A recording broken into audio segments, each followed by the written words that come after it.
পৃথিবী তখন চরম দুর্নীতির কবলে। লোভ লালসায় জর্জরিত এই পৃথিবীর লোকজনেরা। টাকা পয়সা গয়নাগাটি এইসবের মায়াতেই পুরো পৃথিবী যেন ডুবে যাচ্ছে। যতদিন যাচ্ছে এর প্রভাব যেন আরো তীব্র হয়ে উঠছে। স্বয়ং মা ভূমিও যেন এর প্রকোপ থেকে বাঁচতে চাইছে। চিৎকার করে বলছে, হে ঈশ্বর, তোমার বানানো এই সংসার, এই পৃথিবী, এই জগৎ চরম সংকটের মুখে। তুমি রক্ষে করো ঈশ্বর। এই সকল পাপীদের হাত থেকে তুমি আমায় রক্ষে করো। কিন্তু ঈশ্বরও যেন জবাব দিচ্ছে, এ তো কলিযুগ রে, এর অন্ত কি এত সহজে হবে? এখনো অনেক কষ্ট সহ্য করতে হবে তোকে। ধৈর্য ধর, আস্থা রাখ। খুব শীঘ্রই সে সময় আসতে চলেছে যখন এই পুরো জগৎ সংসার পাপ মুক্ত হবে।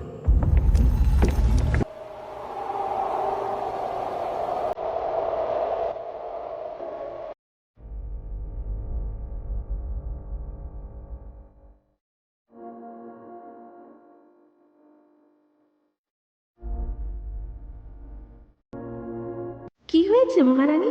আজকে তোমাকে তো চিন্তিত দেখাচ্ছে কেন? তুমি কি কোনো ব্যাপার নিয়ে চিন্তা করছো? চিন্তা হবেই বা না কেন বলতো সখী?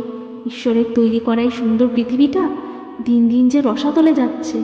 চারিদিকে শুধু দুর্নীতি আর দুর্নীতি। সবার মধ্যেই শুধু লোভ কামনা বাসনা দিয়েই ভর্তি। কেউ যে আর এই যুগে সৎ নেই রে। অমন কথা বলো না মহারানী।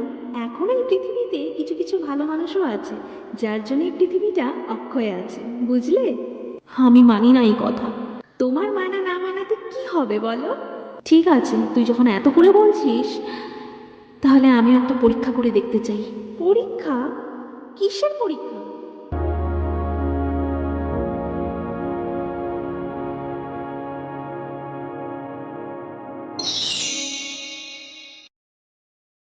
এই নে ধর এই হাঁড়িটা।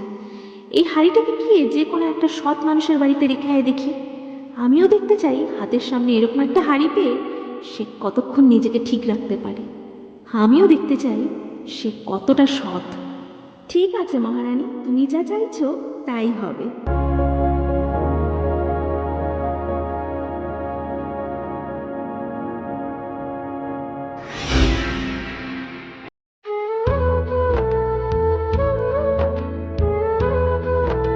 আরে বাবা, আমি সত্যি কথা বলছি, আমি তোর থেকে কিচ্ছু খাইনি, বিশ্বাস কর। আমি এক ফোঁটাও তোকে বিশ্বাস করি না। আমি জানি তুই আমার থেকে লুকিয়ে লুকিয়ে চুরি করে খেয়েছিস। আরে বাবা, আমি খাইনি। তোর বিশ্বাস করতে হলে কর, নয়তো ভাগ এখান থেকে। হ্যাঁ, এখন তো বলবি, আমি তো জানি তুই চুরি করে খেয়েছিস আমার থেকে। এই শুরু হয়ে গেল সকাল সকাল। একটা দিনও না শান্তি দেবে না এই মেয়ে দুটো আমায়। সকাল হতে না হতেই এদের ঝামেলা শুরু হয়ে যায়। এই শোনা মনা, তোরা চুপ করলি? হ্যাঁ দাঁড়া, আমি আসছি, এসে তোদের মজা দেখাচ্ছি, দাঁড়া।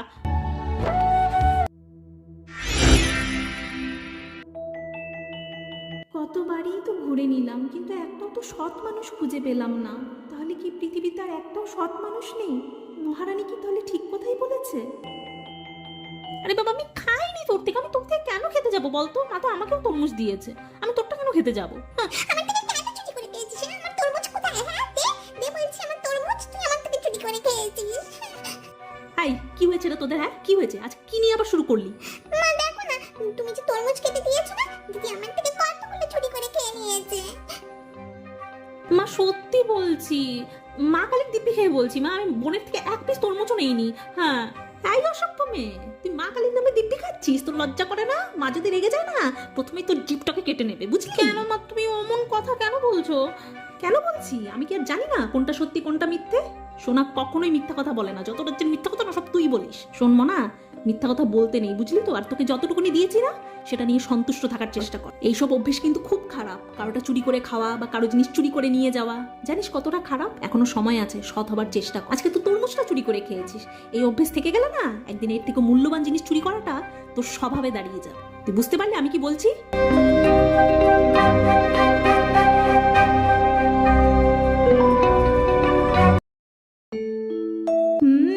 পেয়েছি। এটাই হচ্ছে গিয়ে সেই সৎ বাড়ি, যেখানে আমি হাঁড়িটা রাখতে পারি। এই মহিলা সত্যি সৎ, একে লোক কোনো মতেও ছুতে পারবে না।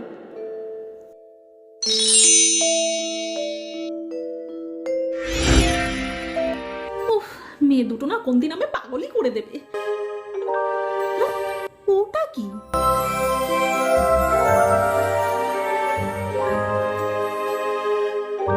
এই এইটা তো একটা মাটির হাড়ি, এখানে কোথা থেকে আসলো কে জানে বাপু। এক কাজ করি, হাড়িটা তো বেশ পুক্তই আছে, নিয়ে রেখে দিই, কখন কোন কাজে লেগে যায়।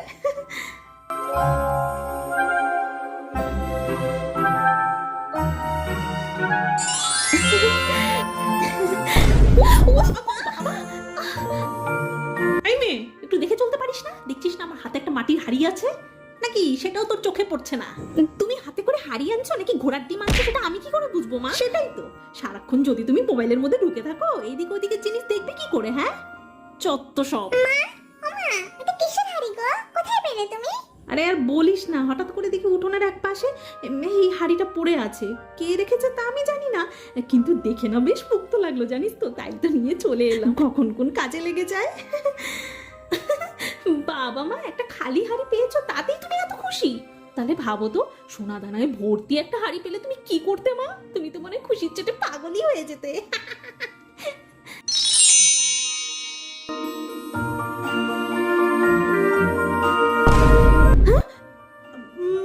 মনে রে, এই দেখ, এ তো সত্যি সত্যি সোনা দানায় ভর্তি একটা হাড়ি হয়ে গেল রে। হ্যাঁ, সত্যি তো মা?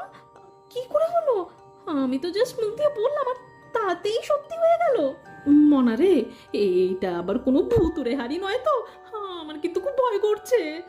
আরে না না মা, আমার তো মনে হয় এটা একটা জাদুই হাড়ি, দেখলে না আমি বলার সাথে সাথেই সেটাই সত্যি হয়ে গেল। হ্যাঁ মা, এটা একটা জাদুই হাড়ি। হ্যাঁ, কি বলছিস কি? জাদুই হাড়ি? হ্যাঁ মা, হ্যাঁ। কি মজা, এখন থেকে আমরা যা চাইবো তাই তাই পাবো। ভেবে দেখো তো মা, রোজ দিন তুমি একটা করে নতুন সোনার গয়না পরতে পারবে, রোজ দিন একটা করে সোনার গয়না পরবে, আর পিঙ্কির মাকে দেখাবে, দেখবে ওর মা তো তোমায় দেখে পুরো জ্বলে পুরো ছাই হয়ে যাবে। কি? এত বড় কথা? আমি জ্বলে পুড়ে ছাই হয়ে যাব? ঠিক আছে, দেখা যাক কে জ্বলে পুড়ে ছাইটা হয়। না না মোনা, এইসব করা একদমই ঠিক নয়, লোভ করা খুব খারাপ জিনিস, লোভে পাপ আর পাপে সর্বনাশ, বুঝলি তো? আমি কালী গঙ্গায় গিয়ে এই হাড়ি আর সোনাগুলো শুদ্ধ ভাসিয়ে দিয়ে আসবো, কোথা থেকে হারিয়ে এসছে, কে দিয়ে গেছে কিছুই তো জানি না, এরকম ভাবে একটা অদ্ভুত জিনিস ঘরে রাখাটা একদমই ঠিক হবে না, আমি কালী গঙ্গায় গিয়ে ভাসিয়ে দিয়ে আসবো সব। হ্যাঁ মা, ও মা, আরে বাবা শোনো তো আমার কথা। উফ। তাহলে মহারানী, এইবার তুমি কি বলবে? দেখলে তো, এখনো পৃথিবীতে কিছু কিছু ভালো মানুষও আছে যারা এখনো সৎ পথে বাঁচার চেষ্টা করে। সে তো দেখতেই পাচ্ছি, কিন্তু গল্প তো এখনো শেষ হয়নি সখী, আস্তে আস্তে দেখো আরো কি হয়।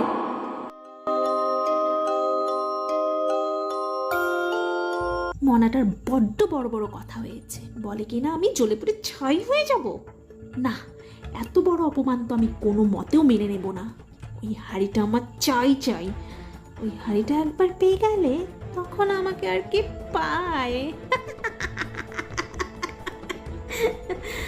তখন আমি রোজ রোজ সোনার গয়না পরবো, আর মনার মা দেখে জ্বলে পুড়ে ছাই হয়ে যাবে। না না, আর বেশি দেরি করলে চলবে না, তাড়াতাড়ি করে মনাদের বাড়িতে যাই, গিয়ে বুদ্ধি করে হাড়িটাকে হাতিয়ে নিয়ে আসতে হবে।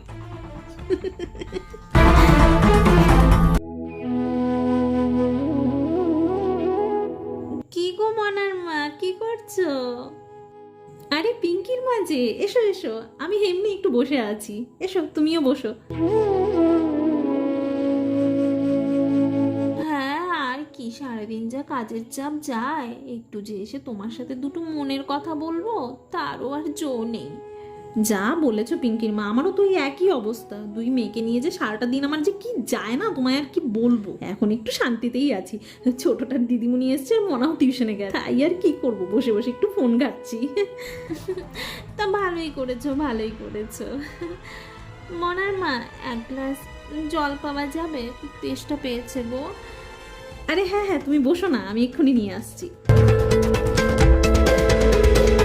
এখন শুধু বুদ্ধি করে হাড়িটা হাতিয়ে নিতে পারলেই কেল্লা ফতে। এই নাও পিঙ্কির মা জল।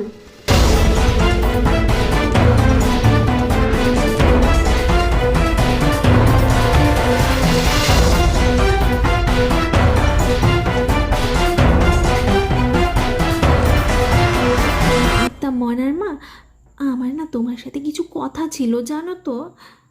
হ্যাঁ, কি কথা বলো না। কথাটা হচ্ছে, আমি জানো তো আজকে না একটা জাদুই হাড়ি পেয়েছি। জাদুই হাড়ি? কি বলছো কি, তুমিও পেয়েছো? তুমিও পেয়েছো মানে? আরে পিঙ্কির মা, আমিও তো উঠোন থেকে আজকে একটা জাদুই হাড়ি পেয়েছি, রেখে দিয়েছি জানো তো। কালকে গঙ্গায় গিয়ে ভাসিয়ে দিয়ে আসবো। ভাসিয়ে দিয়ে আসবে মানে? দেখো পিঙ্কির মা, এইসব অদ্ভুত জিনিস ঘরে রাখাটা না একদমই ঠিক হবে না, বুঝেছো? আর অতি লোভে কিন্তু সর্বনাশই হয়। তাই আমি সিদ্ধান্ত নিয়েছি কাল গঙ্গায় গিয়ে ভাসিয়ে দিয়ে আসবো। তুমি কি বলো পিঙ্কির মা, ঠিক সিদ্ধান্ত নিয়েছি না? এ কেমন গাধা পাবলিক রে, এরম একটা সোনার ডিম পাড়া মুরগিকে কেউ হাতছাড়া করে নাকি?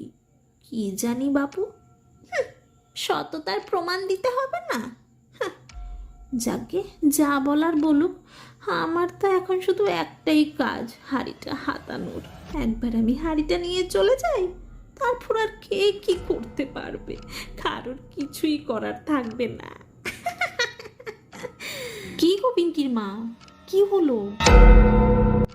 না না মনার মা, আমিও চিন্তা করে দেখলাম, তুমি একদম ঠিক কথা বলেছো। বেশি লোভ করা একদমই উচিত নয়। আমিও কাল গঙ্গায় গিয়ে আমার হাঁড়িটা ভাসিয়ে দিয়ে আসবো, সেটাই ভালো হবে। হ্যাঁ পিঙ্কির মা, তাই করবো ক্ষণ। তুমি আর আমি গিয়ে গঙ্গায় হাঁড়িগুলো ভাসিয়ে দিয়ে আসবো। একটা কাজ করতে পারো মনার মা, তুমি তো দুই মেয়েকে নিয়ে সারাদিন খুব চাপের মধ্যে থাকো। এক কাজ করো, হাঁড়িটা আমায় দিয়ে দাও। আমি তো কাল গঙ্গায় যাচ্ছি, আমি না হয় ভাসিয়ে দিয়ে আসবো, তোমায় আর কষ্ট করে যেতে হবে না, বুঝেছো? বা পিঙ্কির মা, তুমি তো খুব ভালো কথা বলেছো। একেই না বলে মনের মিল। মনের মিল না ছাই, আমি তো শুধু একটাই মন্ত্র জানি, নিজে বাঁচলে বাপের নাম। তা দাঁড়াও পিঙ্কির মা, আমি না হাঁড়িটা নিয়ে আসি, ঠিক আছে? হ্যাঁ হ্যাঁ, যাও যাও যাও যাও যাও, তাড়াতাড়ি করে নিয়ে আসো। একবার হাঁড়িটা হাতের মুঠোয় পেয়ে গেলে আমায় আর কে পায়? এই নাও পিঙ্কির মা, হাঁড়ি আর গয়নাগুলো শুদ্ধ গঙ্গায় ভাসিয়ে দিয়ে এসো, কেমন? এ তো আমার কল্পনারও বাইরে। ও তুমি কোনো চিন্তা করো না মনার মা, আমি যখন আছি তুমি একদম নিশ্চিন্ত মনে থাকো।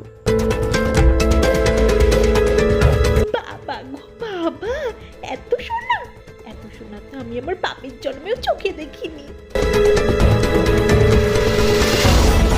এবার আমি তাহলে আসি। হ্যাঁ এসো তুমি।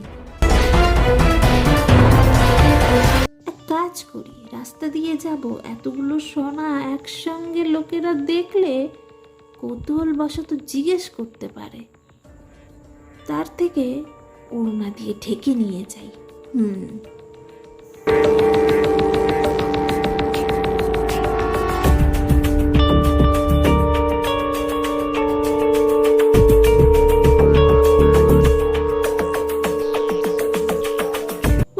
বাবা গো, এই একটা মাটির হাঁড়ির জন্য আরেকটু হলে তোমার প্রাণটাই বেরিয়ে যেত।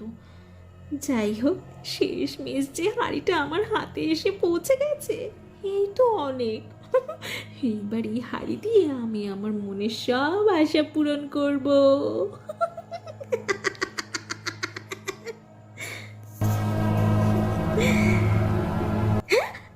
কোথায় গেল, কোথায় গেল এতগুলো সোনা? হ্যাঁ, তাহলে কি সোনাগুলো উধাও হয়ে গেল নাকি? যাকে উধাও হয়েছে তাতে কি, জাদুই হাড়ি তো আমার কাছে আছে, এই দিয়ে আমি আবার আমার জন্য ভরে ভরে সোনার জিনিস চাইবো।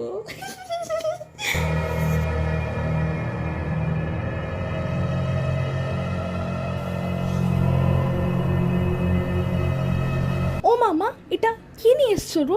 দেখি দেখি, কি নিয়ে এসছো এটা, দেখি। কিছু না, তুই যা তো এখন এখান থেকে যা।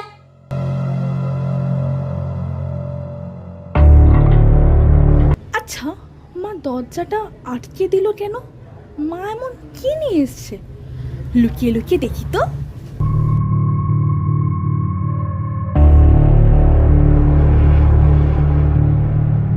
হাড়ি, হাড়ি, আমাকে ভরে ভরে ভরে ভরে সোনা দানা হিরে জরত মতি সব দাও দেখি। কি হলো কি হারি, তুমি কি আমার কথা শুনতে পাচ্ছ না? আমি তো বললাম তোমাকে আমাকে ভরে ভরে সোনা দানা হিরে জরত মতি সব দাও, দাও বলছি দাও। এইসব কি? এ তো গোবর। আমি হাড়ির কাছে সোনা দানা চাইলাম আর হাড়ি আমায় গোবর দিল। এটা কি করে হতে পারে? মনার মাকে তো তুমি এত এত সোনার জিনিস দিয়েছো আর আমার বেলায় গোবর। এটা কিন্তু তুমি একদম ঠিক কাজ করলে না।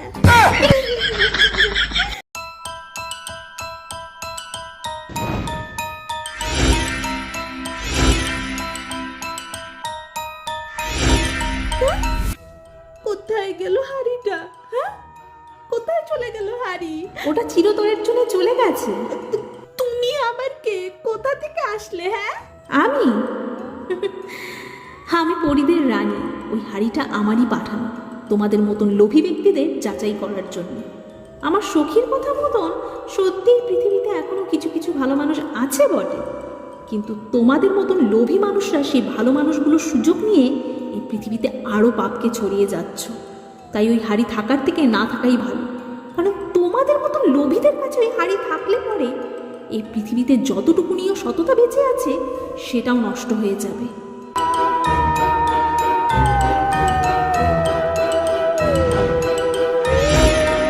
তাই তো কথায় বলা হয়, লোভে পাপ আর পাপে সর্বনাশ।